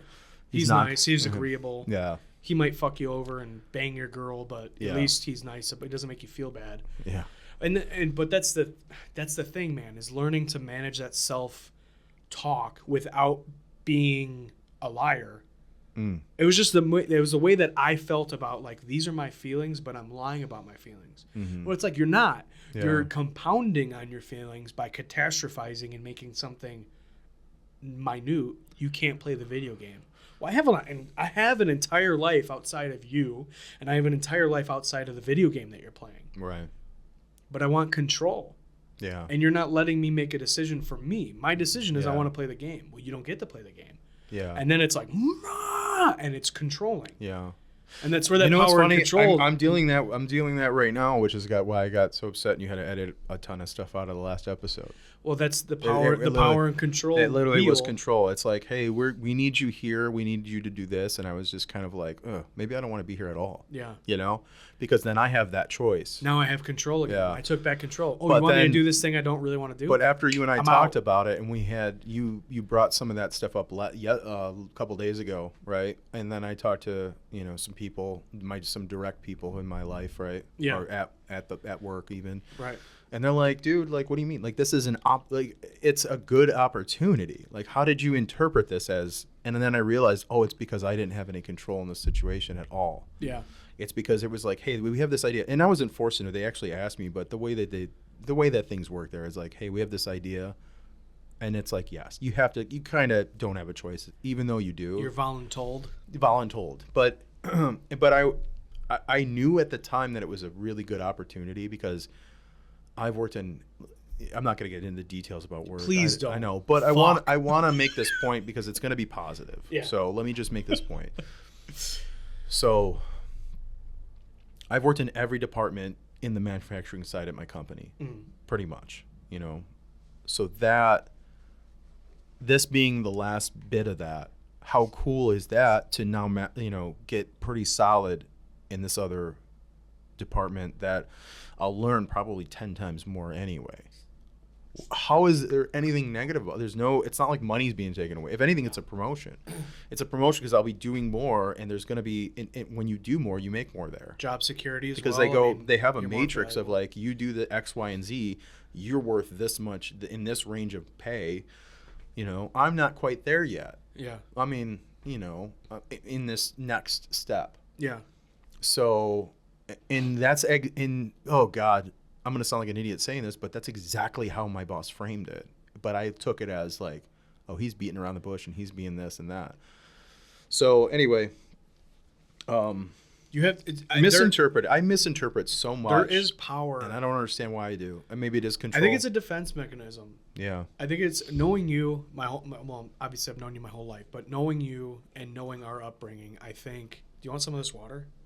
No, it's all right. I know I should. No, because it's going to be loud pouring it. We're probably not going to be. So? All right, fine. Yeah, yes, I do, because I'm getting, like, dry mouth. Here. This is just, we're regular people. Thank you. Yeah. Knowing you and knowing our upbringing, I think trying to maintain control by... You overthink. Yeah. And I think that's a way of maintaining control, because then if you have already figured out the mystery, you can figure out what someone's intentions are. And then you can take back control of the situation by saying, hey, I know that your intentions are this because I thought of it already. And then you can make decisions based on that. But there's times where no, that's true. There's times where you've called me and been like, you did this, that, or the other in a conflict, and then I'm like, hold on a second. You're thinking of this as like a 4-dimensional, complicated issue. Really, all that happened was this. Yeah. I have an example without going into too many details. One of our arguments, you confided in me saying that you were dealing with some anxiety issues. You took a picture of like you took a picture of like nothing, black picture on Snapchat. And then you typed me out like a paragraph and you sent it to me. You wanted me to read it. I opened it at work and I was like, fuck, I didn't know that's what it was going to be. I thought it was just going to be like a bullshit selfie or something. So I opened it at work and I'm like, if I let go of this, it goes away and I can't read it.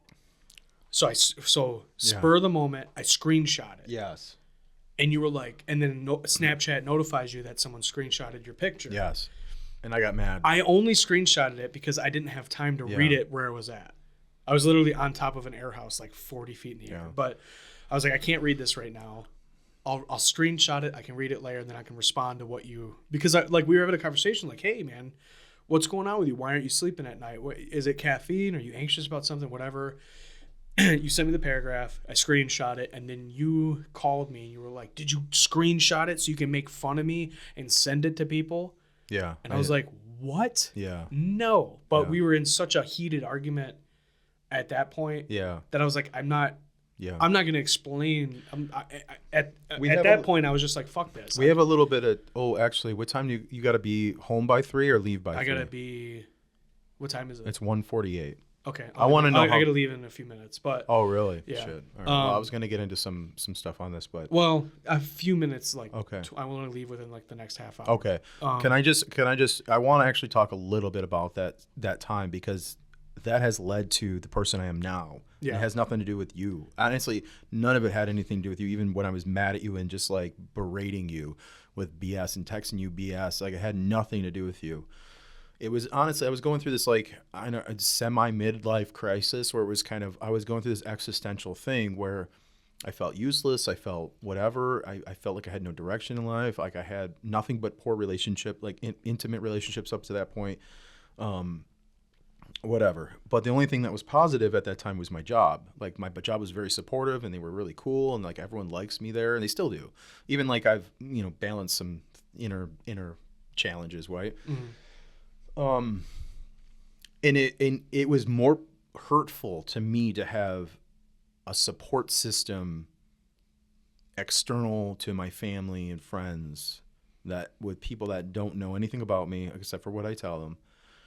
And it was the first time in my life that I felt like people were like semi-supportive. Like I was upset about some things in the family. I was upset about some things in my personal life and relationships. And it was even worse. It made it even worse to know that like these people that don't really have to care about me. Like they don't care. They don't. So you they felt can't more care. supported by strangers than you did than actual anybody in my support life, than anybody else in my life. And during that time, I think I had a review with my boss, and it was the things he was saying, like it made me upset down like afterwards because they were so good. Like they were so like he nailed so many things like about my personality, and he sees like such good things in me that were so specific to my character, like even in deep that he probably doesn't really know, he just senses. And like for him to call it out and be so positive about it and made me feel so good about myself, it made my at that time I was already depressed anyway, but it made my depression even worse. And thinking back, I'm like, really? Like it takes some guy that I like personally but can't stand sometimes working around, you know what I mean? Like it's like a weird relationship where you're like, this is the person that's going to, but that exact night I was super upset. I was in the peak of my existential crisis. It was just after this review, which was fantastic. They offered me a lot more money, like just you name it. It was everything about it was so good. I know I'm going to get there. It's confusing the way I'm going about saying this, but everything was so good. And the information was so good, and like it was just bizarre. So I'm like sitting in my living room, and that was when I posted this thing online. And what it said, and I don't know if you ever read it, but what it said was like, it's crazy that the most supportive thing that has ever been said to me was by someone that I don't know. I've known for a handful of months now, that doesn't know me from Adam, that doesn't care about my personal life. He only cares about my work ethic. And the nicest, most supportive thing I've ever heard in my life was coming from him. And I was pissed about it. I was happy that he did. It made me feel good, but I was so upset internally by it at the same time. And so this is where it gets weird. I was in a weird rut. And that, like I said, that night was the pinnacle of it. And so I was just upset. And it was almost became a spiritual experience, because I wasn't like depressed. It was beyond depressed. It was like just a void of emotion at that point. I was just like, I'm just shut off. My brain, everything's shut off. But then I was also upset. Like I had no actual internal feelings, that it was only memories that were contributing to the way I felt at that moment.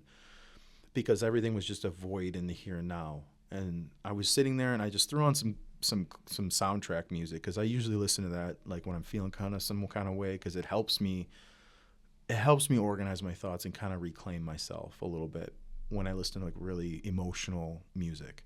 And so I threw on the Inception soundtrack, which is a lot of noise. It's a lot of like textures and stuff, and it's just like super calming when you're in a really weird headspace. And the song Time came on, and the track Time, and I listened to it over and over again and like bawled hysterically like a baby. I mean, I don't think I've cried that hard in my entire life. Even as an infant, I cried, and it was like seeing the face of God in a weird way. And this sounds like a crackhead I talking, and so I apologize, but just understand that emotionally, when you go from 0 to 1,000, like when you're just shut off to the world, and then you put on something, and that night changed the trajectory of the rest of my life. It changed everything. I felt I felt like I felt connected after I just got it all out. It was like an exorcism. An exorcism of nothingness. It was weird. It was like I listened to this track over and again, and I just cried in with like every tear, like a little bit of self-pity and a little bit of self-loathing left. And it just was like finding God. It really was. And I think I even had this 3-hour conversation with Mom in my parking lot, I think like a few days later. And I was like, I got to tell you what happened. Like I felt connected. I felt religious. I felt like, like I don't know how to explain it. Like I felt whole again. And, but it's funny because that's the exact same night, but that's also the trajectory which led me to wanting to make music again and all that stuff. Like, so what was happening in your life that made you not whole?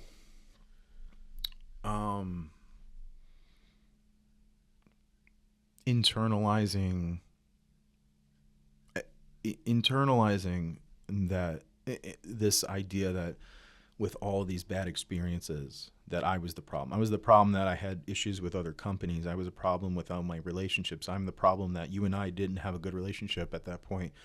I was the problem because I don't have a relationship with my parents. It's all on me and it's my fault.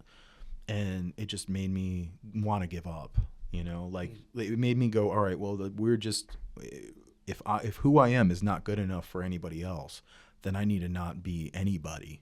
And it made all of my emotions go to zero.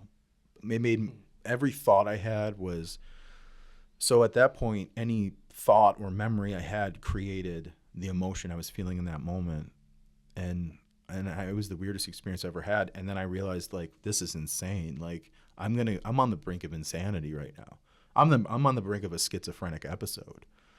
And so I was like, I need to humble myself and hone this in and figure out what's going on and whatever.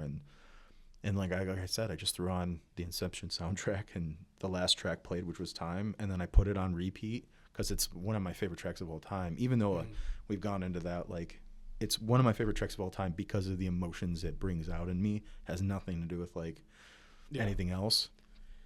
And like I said, I just cried like for hours straight.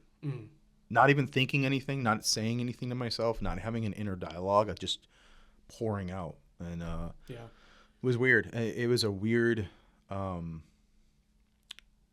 then I came out of it. And I came out of it, and I came out on the other end.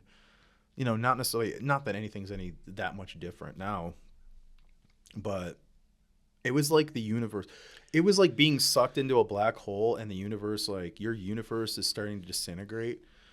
And then in that moment, which I feel like was a spiritual experience, like if there ever was one, this was it. This is beyond being slain in the Holy Spirit. This is beyond any of that kind of shit. It was like your universe was disintegrating. Like, you remember like when in Silent Hill when the world changes and it's all dark and dingy and the monsters come out? Like, I was in that world. That was my universe right then.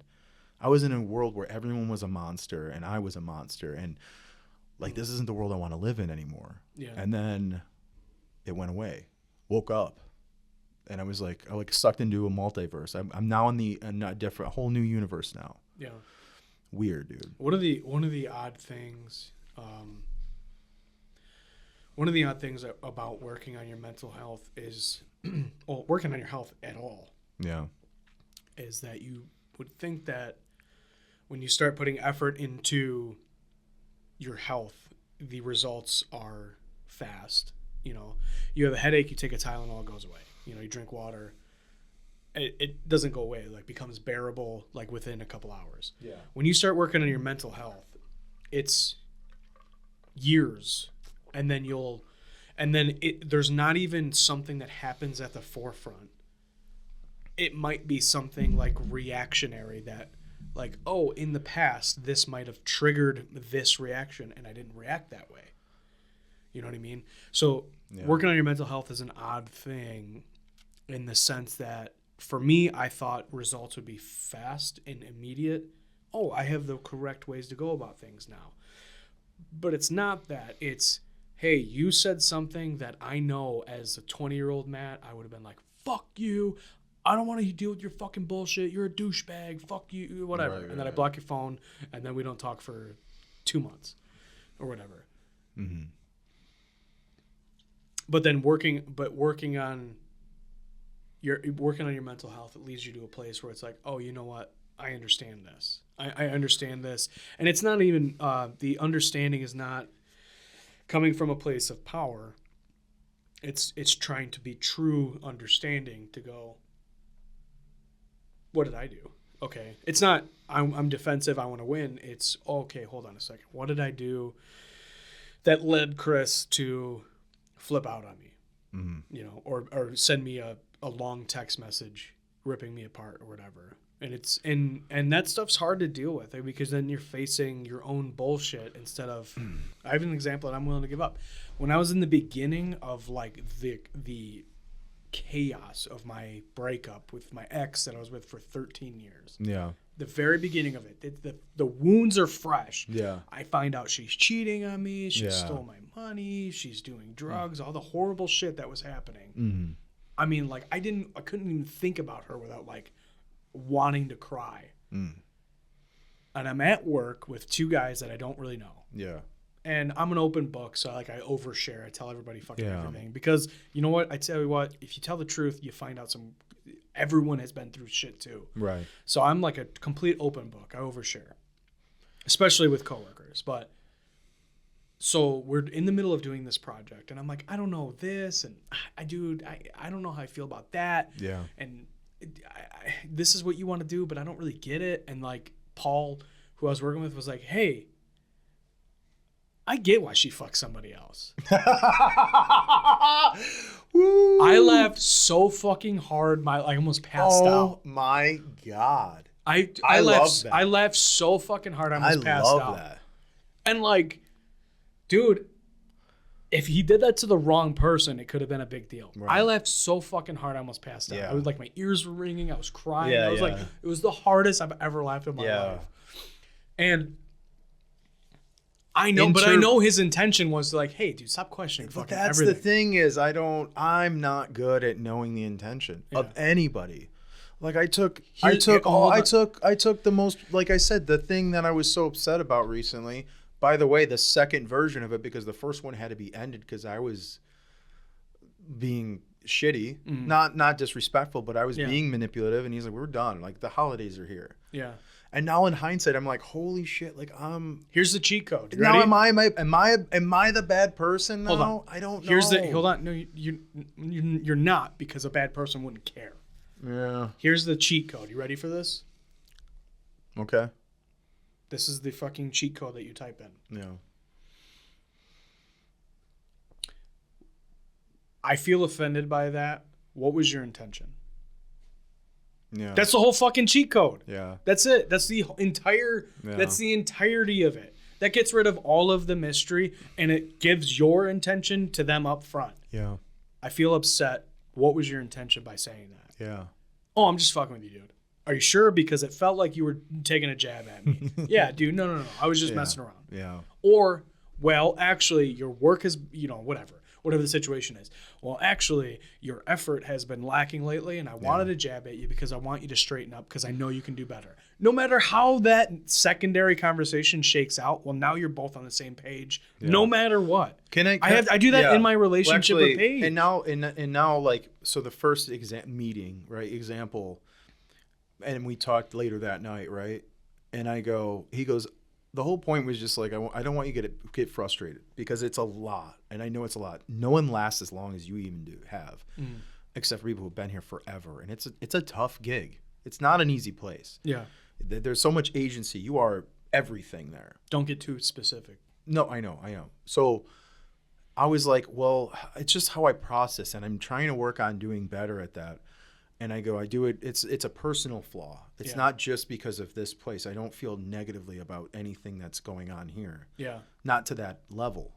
It's a person. I do it with my relationships with family. It's just me, and it's something I'm trying to continuously work on. But however, and I'm not justifying my actions, but however, there is like the flip side of it. And he goes, well, what do you mean? And I could just not be emotional at all and just do something horrendous one day and end up in jail. And he's like, well, look, and he goes, if that happens, I will bring you a file.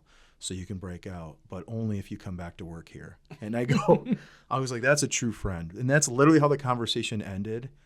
Yeah. For me to even dwell on any of it after that statement is insane. Yeah.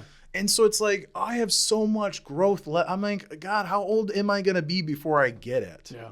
And I don't want to, but I don't want you to feel like I don't want you to feel like any of your concerns or problems with the way that I've acted in the past are invalid, because they're not.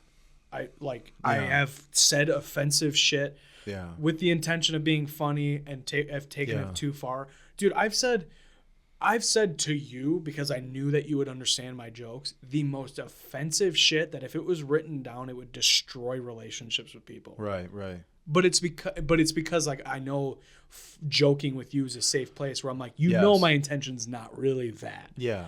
But what I'm saying is fucking horrendous, and that's why it's hilarious. Yeah. You know I got to make sure though that whenever we are beefing, that doesn't turn into some sort of thing that I cling to either, because that is something that I tend to do. I have only here's the like, I can get the joke until like I'm mad at you, and now that joke's offensive. Yeah, that's also a problem. Well, I don't know. There's a lot of I'm more human than I'd like to be sometimes. Yeah, you know, I do. Yeah, but that's the thing is there is a sort of petty nature to my deep dark self that I really I wanted to circle back to what you were saying about getting a compliment at work, and it sent you into this crisis. Yeah, a little bit. Yeah. I don't know why, but my nature is almost like I am so adverse to compliments that they feel gross to me. Mm-hmm. I don't know why. I think a lot of people. I don't know why. I think there's something about it in my the way I feel about a compliment. Yeah. Is kind of like they're phony. Even if you wholeheartedly mean it, I don't hold the power to tell you that you do I have good. that problem too, and I'm pretty sure that's why my don't hold the power. Like, it's like when this is a stupid perspective, and I know that, and I recognize it, but I think like saying bless you or have a good day. I don't have the power. So it feels phony for me to like I'm giving you this thing. You know what I mean? So for me to give a compliment, I completely adore my fiance as a person. I think she's beautiful. I think she's funny as fuck. And I tell her those things. But I'm just kidding. Oh, effort. That was loud. It is so much effort for me to actually say those things without feeling like disgusting. Yeah. Like I feel like I'm on fire when I compliment people. Yeah. And it's because I know that I don't have the power to make you feel like I should not hold power. It feels really good. You don't ever compliment me about much, and like, I don't know, that one episode where you complimented my track that I made, I was like, what the? I did not expect that. But that's the thing is, it changed my world. It changed my day. It's not because you don't deserve compliments. It's just not who you are. I know that. Complimenting, I would rather be like, well, that didn't suck that bad. Yeah. I would rather say that and be funny about it. Let's also describe the nature of, like, well, anybody that works in the trades knows that is the status quo. You don't get compliments, you get criticism. Yeah. You know, if you're doing your job, nothing is said to you and you're doing good. Radio silence is good. And honestly, a lot of times, sometimes the compliments are really just manipulations too. Like, hey, I need you to do more of this. If you're getting complimented in the trades all the time, you fucking suck and you're about to get laid off. Right. Yes. Right. Well, that's got me thinking about some things now. Shit. They're not happy. I wish they would just tell me. No, that's not true. I think they're. People are putting more. I'm joking. Yeah. People are putting more effort into being positive in the trades. I mean, just in my 10 years in the trades, I've noticed a huge difference. But saying all that to circle back and say, I feel like it's a phony power move to give people compliments. Yeah. I know it's not. I know when people have honest intentions when they compliment somebody. Yeah. But I think it's kind of contrived and condescending to be like, I really like what you did. Yeah. I hate that. It makes me feel like I'm on fire. I don't have the power to tell you that you look good or that you did something good and I approve of it. I'm not an authority. You know what I mean? That's why I have it. So For you to say that you were hurt thinking that getting complimented by somebody you barely know, and then relaying it to like, Matt doesn't compliment me. It's not because I don't think that there's anything that's complimentary about you, like or deserving of compliments about you. It's that I don't hold the power to give you my approval. It's not just that feels very phony and manipulative to me. Right. I'm not it wasn't just about you either, by the way. No, I know, but for my part of it, from your perspective, you're like, this has to do with me because he directed this at me and then got mad at me, and then also we got in a fight about it. But that's 100%. And that's the thing, is to circle back to is like, you felt supported by a compliment. My version of supporting you is not a compliment. My version of supporting you is going, hey, you also know Chris. Mm-hmm. This is what Chris is going through. What do you think about this? Yeah. Do you think that he's doing this because of X, Y, and Z? Do you think I should say something? Do you think I should not say something? I will say this, though, as I think that, because I'm similar, like I'm not, most people in the trade are not complimentary, and I tend to be, I try to be. Yeah. And I realize, like, there are times where I compliment someone and they think that I'm, like, hinting that they're did something that pissed me off. That's exactly what I mean. This guy's like, why do you keep saying, like, thank you? Like, and you, like, thanks for setting me up, like, in a good way. Like, did I screw you over some? I was like, no. I was like, I'm being honest because, like, you've made my, like, any bad day I've had here, you've made it that much better, honestly. Like, you made my day that much. It could have been a million times worse if you just did. Yeah. If you just did your job, and I came into a nightmare that had nothing to do with you, but then I also had to do my regular job on top of it. Like, thank you. Like, I'm appreciative. I don't know any other way to say I appreciate you other than just saying it. See, that's the thing in the trade. This is the thing in the trades. Yeah. The status quo is do your job thoroughly. Yeah. That's the status quo. Mm-hmm. So if you're exceeding that, and you're really exceeding it, and you're making other people's jobs easier, that's when you'll get honest compliments. Mm-hmm. For the most part, if you're not getting fucked with, it's because people don't care that you're going to do better or not. Mm-hmm. If you're not being told, dude, what the fuck are you doing? Yeah. What do you do? Why would you do that? Right. If someone's not saying that to you, that's because they're not trying to bring you up anymore. Okay, well, remember our previous conversation about the culture shift that's happening where I'm at? Yeah. Because of a certain somebody. Mm-hmm. That's my point in complaining about that to them and to here on this podcast was because that's removing a lot of that, and I don't like that at all. Yeah. Because now you don't know intentions. Like, there's no guessing. It's everything's a poker game now, and I don't like that. I can't stand that. I can't stand that. I would rather my boss be like, dude, the fuck? Yeah. What do you do? Hey, I got this done.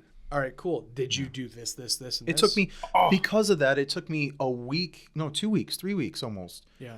Of bitching, complaining, having the conversation with some other superiors that are safe places to have those conversations with. Hey man, what's going on? Like, why are we doing this? What's the intention here? What's going on? It took me till like a couple of days ago for him to go like, look, it's a good opportunity. You'll learn a lot. And I was like, wow, there it is. Why don't we just say that? Like, quit beating around the bush. Right. Oh, this is not. I don't want you to feel some type of negative way about this, but we would like you to do this. And I'm like, oh, what does that mean? So he's worried that you're going to be mad. Like, I made a joke. Extra work. I made the joke that it was a demotion. He's trying to set you up for success. I made the joke that like, oh, if I'm going to be, because someone made a joke like, why don't you? Because I made a comment like, I think we need another material handler, and like they can just assist us, because we spend a lot of time just moving shit around. Like that wastes so much of our time. I got a program for multiple things. I got, whatever, so on and so forth. I want to get into specifics, but I go, well, I walked in the office and they were having a discussion about me going in that guy's department, and they were having that conversation, and the guy turns to me and goes, hey, why don't you just become the material handler? I go, well, if I'm going to get a demotion, I might as well take it all the way. And my supervisor got so annoyed by that. He's like, it's not a freaking, like, it's, if anything, it's a promotion. Like, you know everything about this place except for this department. What are you I was like, I was literally a joke, but thank you for being direct finally. Now I understand what's going on here. Now I know the point. And he's like, yeah, like, we're trying to look out for you, dude, and you're like getting weird about it. And I was like, yeah, you're right. You're totally right. And I was, and I have been. And I don't know. So on this Sometimes podcast, you hold on, gotta just, I need, because you understand social interactions better than I do in this way. I don't understand at all. You're saying that to somebody who just yelled at you because I was mad that you wouldn't let me make fun of you for being a Looking like. Don't you even say.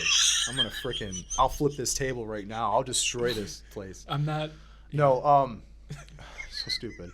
So I have to pee so bad. I know. I'm right now. I go, I got a few days off. I'm on a little mini staycation kind of thing, which is, I need a reset before I go into this new department anyway, so it's perfect timing. When I go back, I'd like to be clear about, about these things and just be like, hey man, I took things totally wrong. Yeah.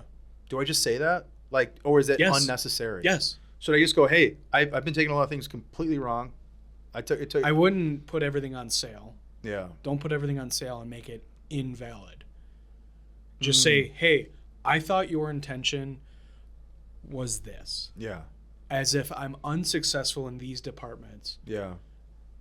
But I need you to clarify your intention. Are you expanding the departments I'm in because I've been doing well or because I've been doing badly?